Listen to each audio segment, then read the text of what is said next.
Welcome back, Holotable Heroes, to another Galaxy of Heroes video. I'm your boy Scribble, and today is another episode of Scribble in a Shirt. You know how attractive that is. Well, we're actually going to be tackling Sector 5 of Conquest, the last sector that we have got left to finish up all of the feats and get that juicy red box. I'm actually going to do a separate video on global feats, but don't let that stop you enjoying this video. We got some delicious Gorgonzola cheddar cheese for you today, ladies and gentlemen, so smash that like button, sit back, relax, and grab yourself a nice cup of hot tea.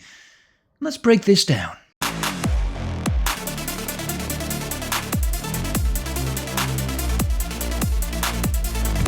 So give it up. My dead body.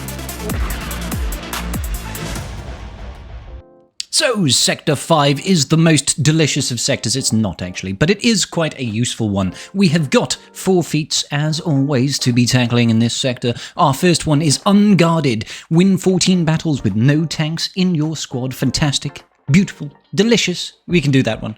Armor up. Gain defense up 40 times. 1 battle is all we shall need for that. Hunters, one and all, defeat 50 enemies with Inquisitorius units. That one takes a little bit longer, but you know, have faith, we'll get through that one. And Beskar Breaker, attempt to inflict armor shred 20 times. You do not need to win the battle in order to get that one done. Now, as you know, ladies and gentlemen, I always start off these videos with, hey, what teams should you be on the lookout for when you're looking to get this feat section done as easily as possible? The one thing I would say is keep an eye out for a Hux lead crew team, because this will help us with the armor shred feat. It's very useful, so keep an eye out for it. The rest of them, you don't really have to worry about too much. I mean, I'm sure you'll gladly come through some of these sectors and get some teams that have got multiple attacks. Perhaps you'll come across an Ewok team, for example, or a Mon Mothma team. Anything with, low damage output but multiple attacks will help with the defense up one, but it's absolutely not necessary. Not at all. Okay, let's start up with the armor shred feat. We're going to go up against the Hux team. Now, you've got to be a little bit careful because Hux is lethal, ladies and gentlemen. The damage output on that team is absolutely absurd. It's bananas bonkers. And we have to make sure that we can survive just the outland. If you can survive with C-3PO alive in particular, it makes this a little bit easier. So I'm going in with a CLS team with Han and Chewie because they absolutely shred face, C-3PO and Sabine Wren. Sabine is a rebel character, and she does have an armor shred available. C-3PO there has got that, he's got translation, which will lower the cooldowns whenever he uses abilities, and it'll help you get round 2 more armor shreds. Let's start this. So the idea is incredibly simple. We want to take out the enemy team, and we will get a timeout on crew, essentially. I highly recommend you just kill Sith Trooper out the gate. He's got an AoE, and he's quite likely to go ahead and kill your Sabine if she's as weak as mine. Afterwards, we do want to actually deal with General Hux himself. So what can we do here? I think we'll just remove the... Okay, we can't remove the TM on General Hux. We're going to go ahead and place our first stack of translation on our girl Sabine Wren, and then I think we'll just get rid of a bunch of stuff. You can see I've got the voluntary Vanguard data disk over here, and that is absolutely helping us get our... Well, actually, it's protecting our Sabine Wren. We can actually just hit auto from here, because the enemies are going to die to the dots that they have on themselves, thankfully, thanks to our volatile accelerator. And from here, we'll just time out on Kylo Ren. Time out on Kylo Ren. All the special abilities coming out from our characters is going to give us stacks of translation, and slowly but surely we are going to stack up these armor shreds. Where are we? We're at 2 at the minute, but I promise you we will go higher. Crew is basically going to be controlled the entire time. Even if he gets a turn, all he's going to do is be hitting C-3PO, which isn't really going to do a whole lot for him, because he can't really kill our C-3PO. You can see we've got up to 3 armor shreds so far. Not too bad.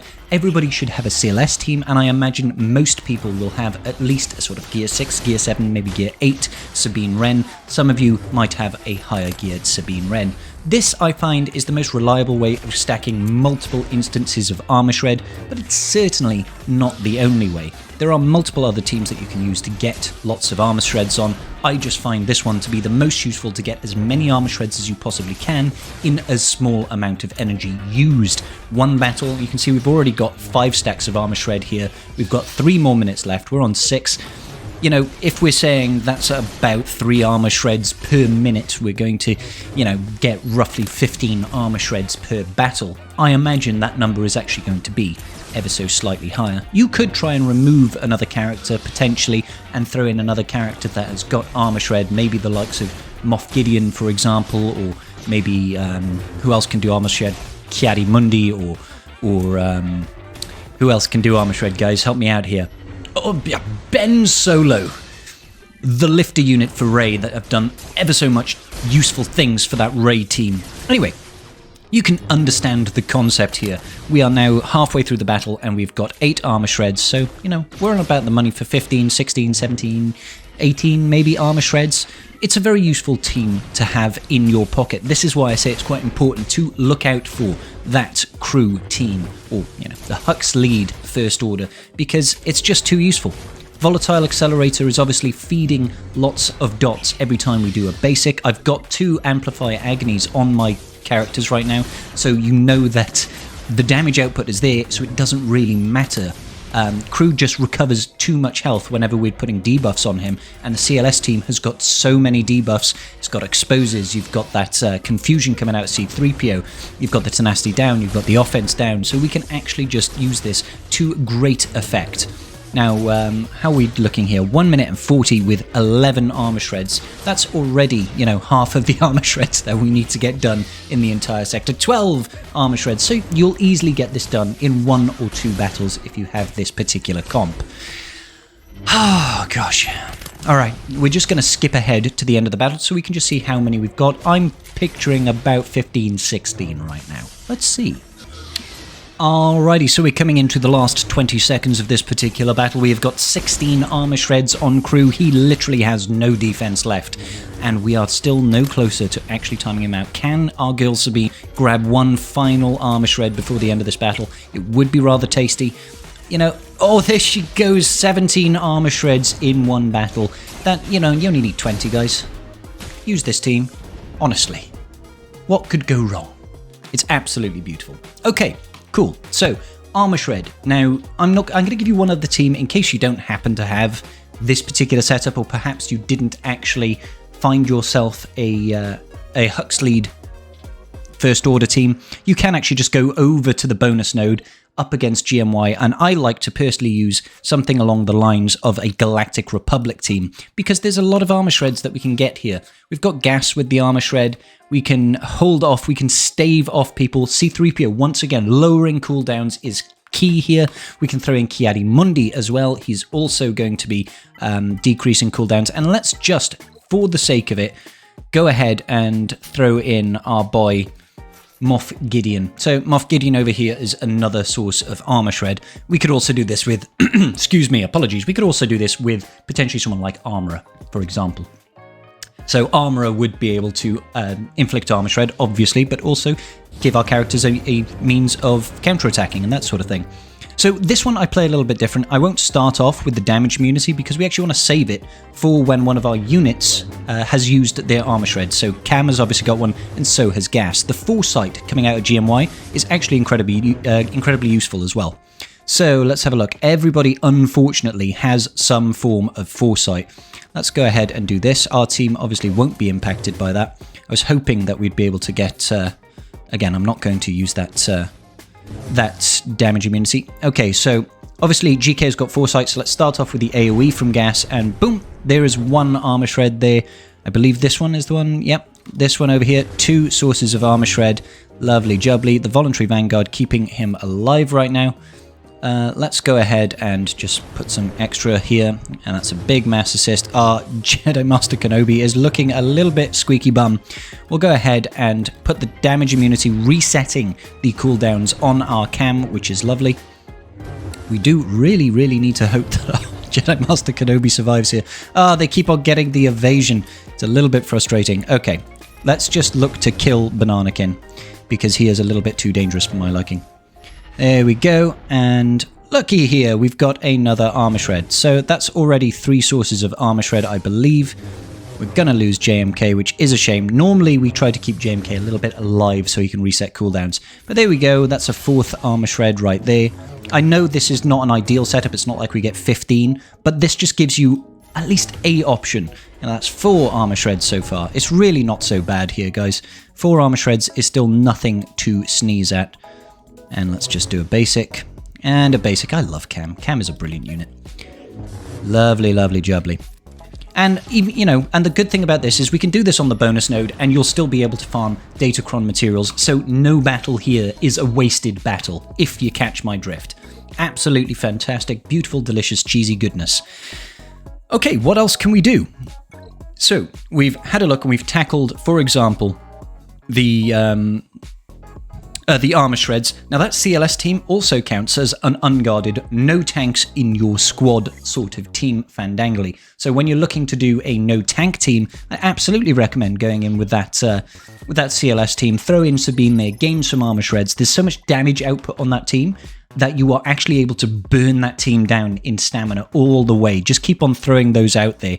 But let's take a look at the defense up ones. Now, the cheesiest way of getting the defense up is actually to use a Clone Wars Chewie lead. And even if you have, like, basically no investment in your Clone Wars Chewie, he doesn't need to live. All allies gain 50% defense and 50% chance to gain defense up for 3 turns whenever they're damaged.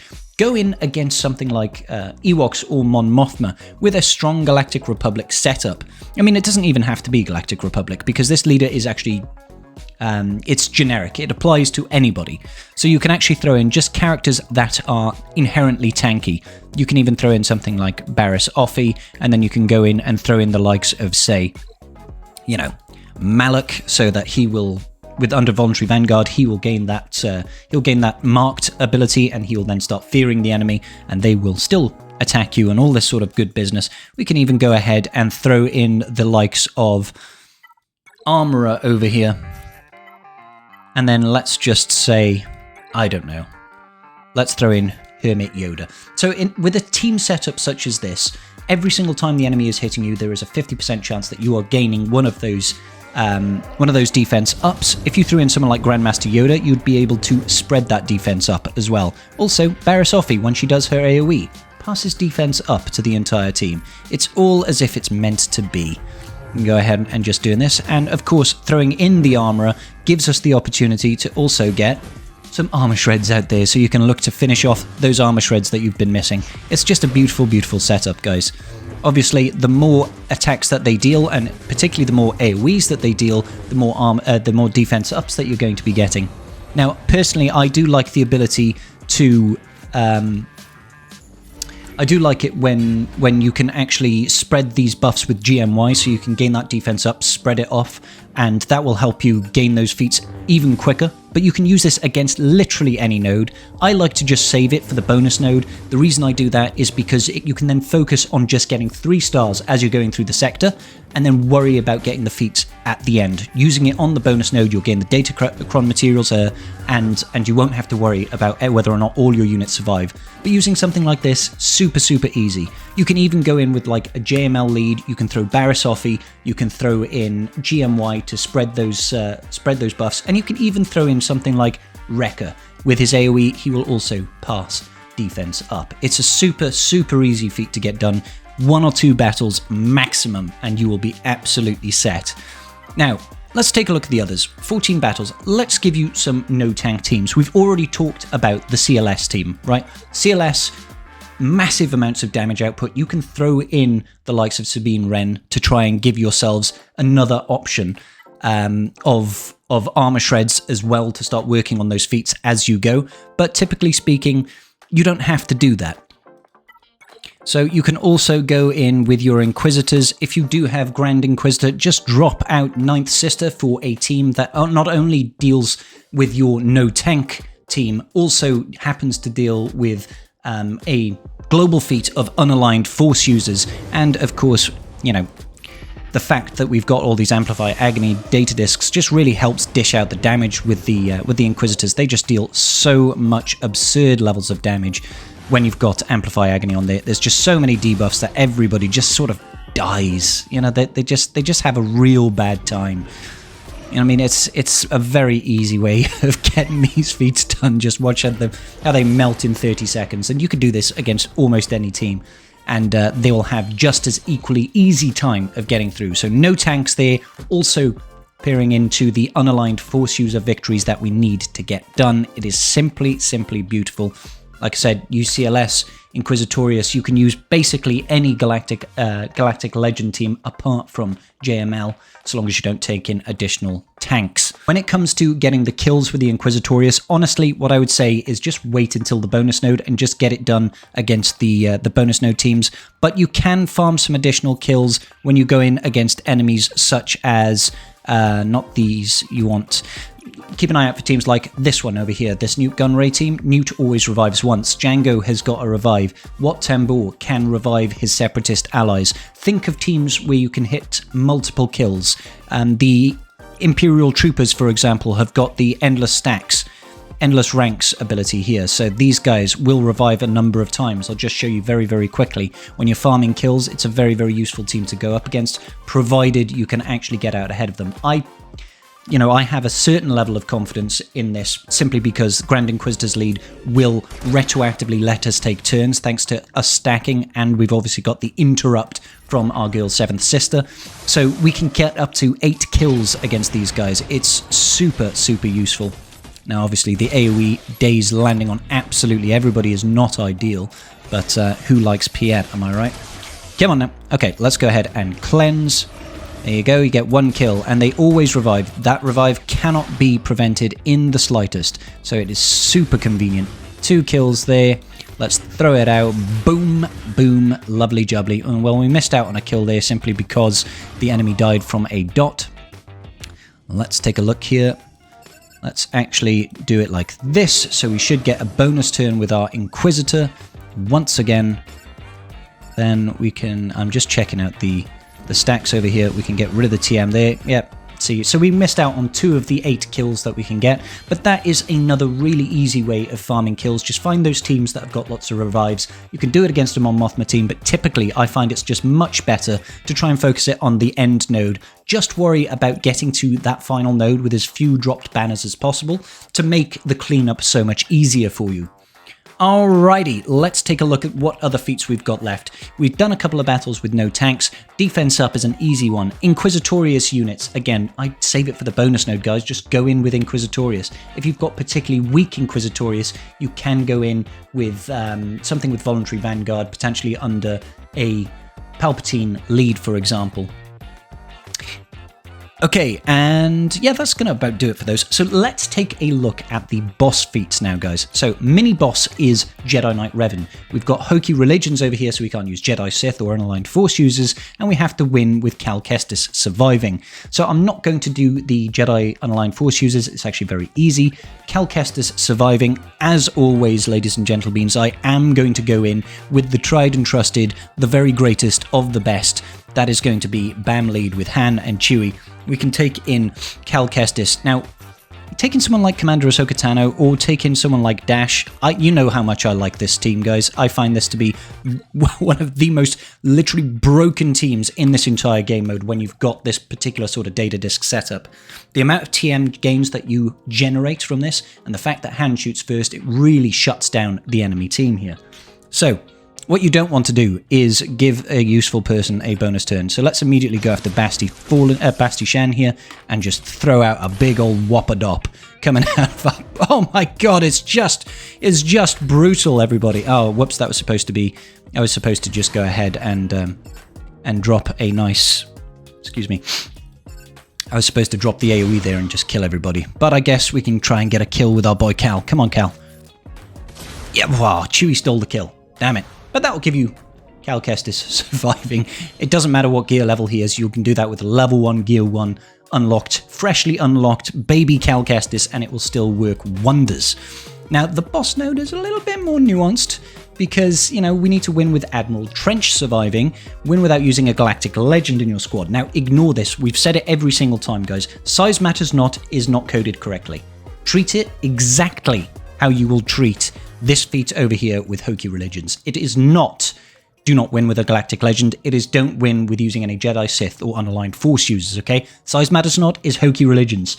Until CG fixes that, that is how we have to treat this, okay? So Admiral Trench Surviving. If you happen to have Admiral Trench, honestly, you just go in with the standard Admiral Trench setup. Honestly, I did it before, and I did not struggle. So let's go ahead and use the standard Admiral Trench team, Jango Fett, Count Dooku, Wat Tambor, and Newt Gunray. The useful thing about this is that Rey is actually stunnable. You can stun her. It's amazing. I've tested it myself, guys. You can stun her. She is a little bit nasty because she's got a lot of max health, but provided she doesn't whirlwind one of your characters, you're actually able to... Oh god, that mark on Trench is not ideal. Perhaps don't run Voluntary Vanguard with this particular setup, guys, because that's going to cause us some issues, I'm sure. So let's go full in, just focus on Rey, ignore everybody else. Just at the start, mind, because we have to, thanks to that taunt effect that she's got on. As soon as we can start ignoring them, I would actually recommend... Let's go ahead and put... Ooh, who do I want that weapons tech on? I'm actually going to put the recovery tech on Wat right now, because I kind of want him to survive, seems though that's the whole point of this. Big rocket coming out of our boy Jango. Let's see. Can we get the shock on her? Lovely. And now all we want to do is we just want to kill everybody while we can. I'll do the mass assist on Rey, no problem. Absolutely no problem. Jango can obviously ignore taunt, which is really what we want to get done. I'm going to put that weapons tech over on Dooku. Let's look to... Oh, if we can... Unfortunately, that Rey is... The JTR will be stacking lots of evasion mastery. Dooku over there is very, very handy because he can actually... he can stun that Rey. Okay, that's another one down. Another one down. Let's just cleanse that ability block real quick. If we could kill Rey before she does anything now, that would be phenomenal. But let's just look to see if we can kill Ben Solo. That's Ben Solo out of there. Obviously, we can try that.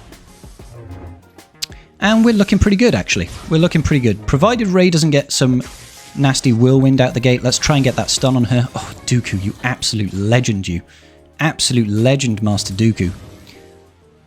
Let's go ahead and just do the basic here. I want to double tap. You cannot lower the health of a GL, unfortunately. Oh, look at this. Look at this. Easy peasy. Trench gets the job done. Wouldn't try that against an actual Rey team. That would be rather scary unless it was inside territory war with some Omicrons. So the Trench team can win. Don't run Voluntary Vanguard, guys. Don't run Voluntary Vanguard unless you can get Jango to somehow be the guy with the highest health. So the useful thing is she doesn't have her abilities maxed out. She really doesn't. So it makes it a lot easier. Now that there will actually get you the size matters not as well because we're not using an unaligned force user. But if you don't happen to have Trench, I want to give you guys an opportunity. A team that has got equal chance of getting that done. Typically speaking, I like to use something like a GG team. GG is really good against this sort of thing. So let's go in with droids. We'll take in BB-8 to give us that little bit of extra speed at the start. And then let's go over to Separatists. Lovely jubbly. We'll take in the standard units here. So we've got GG, we've got BB-8, we've got B1, we've got IG-11, IG-100, and B2. Now, BB-8 will be giving us a lot of TM. He's giving us, 40% additional TM out the gate, which is very useful. Helps us get out the gate and get us rolling as soon as possible, which is nice. Obviously, Rey has got stupid amounts of speed, so she just takes 2 turns. I don't understand it either, guys. But you should be able to just get that TM train rolling pretty quickly. As soon as you start getting some damage out there and throwing out those target locks, it is basically game over. Amplify Agony makes this a bit of a cakewalk. Yeah, absolutely stack your damage. Look at those dots as well coming out on Rey. That is awkward for her. Let's just keep on going. When these guys take a turn, it's highly likely that they just die from the dots. If they get a turn. If they get a turn, that is. Let's just keep on going here, as you can see. 1, 1, 1, 1, 1, 1, 1. GG8 is just so much fun. It's just so much fun. Everybody just dies. Yeah, let's get Illuminated Destiny out there. So this is one of the easier boss nodes. Honestly, guys, it's a very simple and straightforward boss node. You can get it done with a number of teams. I particularly find GG8 to just be absolutely perfect for it. So there you go. That is all of Sector 5's feats done. They are incredibly straightforward. I happened to absolutely love it. Now, once again, I'm going to give you guys just public service announcement from your boy Scribble. I have had a lovely shirt today, but more importantly, you guys at home have been giving me so many subs, so many likes on my videos, checking out all my cheesy guides to this Sector 5 feat, and I absolutely adore your support. Thank you so much. We're actually approaching 6,500 subs on YouTube. If you could just take a moment, like this video, hit that sub button, you will be absolute legends and I will be forever in your debt. But until the next video, guys, peace out and may the Force be with you.